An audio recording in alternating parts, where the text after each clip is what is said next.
Chandigarh mayor चुनाव को लेकर आम आदमी पार्टी और बीजेपी के बीच जारी विवाद पर सुप्रीम कोर्ट में सुनवाई हुई।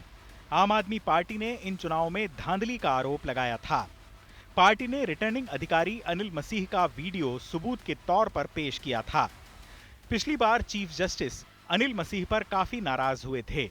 उन्होंने फटकार लगाते हुए कहा था कि ये लोकतंत्र का मजाक है।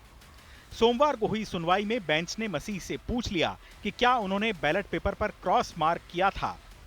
मसीह ने कबूला कि उन्होंने ऐसा किया था क्योंकि आम आदमी पार्टी के मेयर प्रत्याशी ने बैलेट पेपर फाड़ा और वहां से भागे थे।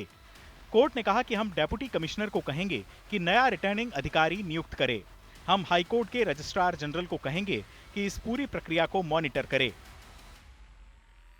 सुप्रीम कोर्ट ने सही फैसला लिया है, न्याय की जीत हुई है। सुप्रीम कोर्ट ने कह दिया कि कल हम वापस वो मंगाएंगे, जो मतपत्र है वहां पे सुप्रीम कोर्ट के अंदर लाए जाएंगे और वो खुद देखेंगे और उसी के आधार पर फैसला होगा। कोई नया चुनाव नहीं होगा।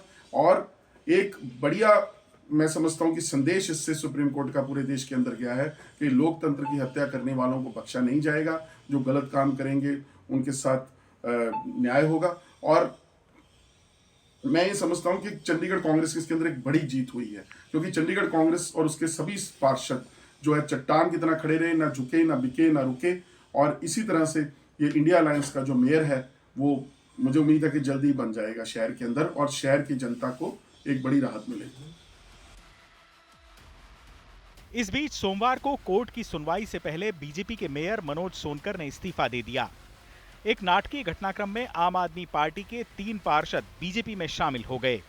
3 आप पार्षदों का पाला बदलना आम आदमी पार्टी और कांग्रेस के गठबंधन के लिए बड़ा झटका है। और मैं सेक्टर 25 से पार्षद हूँ, वार्ड नंबर 16 से।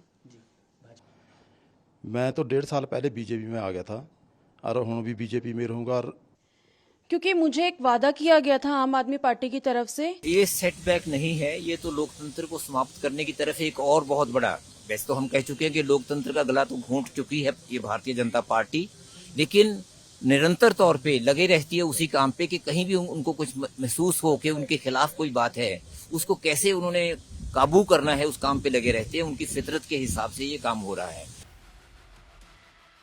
3 पार्षदों के बीजेपी में शामिल होने से चंडीगढ़ मेयर चुनाव का पूरा नंबर गेम बदल गया है। पहले बीजेपी के पास 14 पार्षद थे। 1 वोट चंडीगढ़ सांसद का और 1 अकाली दल पार्षद का था। इस तरह बीजेपी के पास कुल 16 वोट थे, जबकि आम आदमी पार्टी के पास 13 पार्षद और कांग्रेस के पास 7 पार्षद थे। कांग्रेस और आम आदमी पार्टी का गठबंधन होने से दोनों के पास कुल 20 वोट हो गए थे।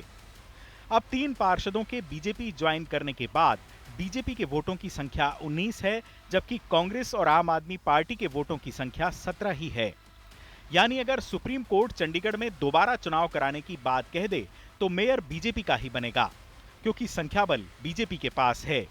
दोबारा चुनाव होने की सूरत में बाजी बीजेपी के हाथ लगेगी। हालांकि ऐसा होना इतना आसान भी नहीं है।